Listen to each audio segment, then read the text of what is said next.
I spent the morning in the field with Regional Product Support Specialist John Bourne from PrairieLand Partners. They're a John Deere dealer in Iola, Kansas.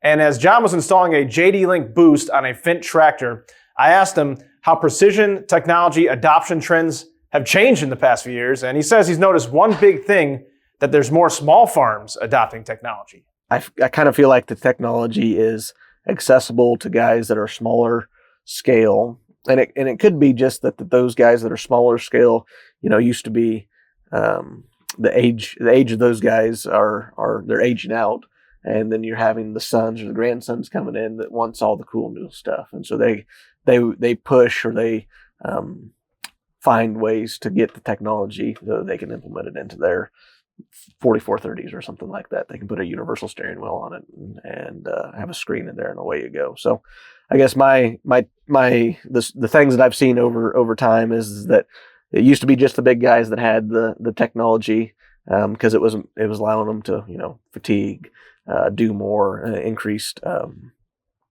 productivity. But now that is being transitioned to the basics: auto steer, section control.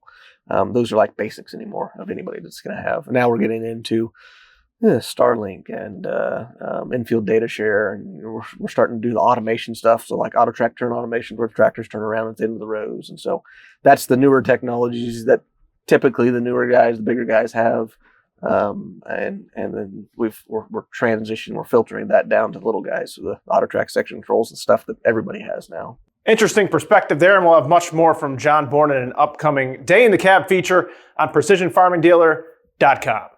In the Technology Corner, I'm Noah Newman.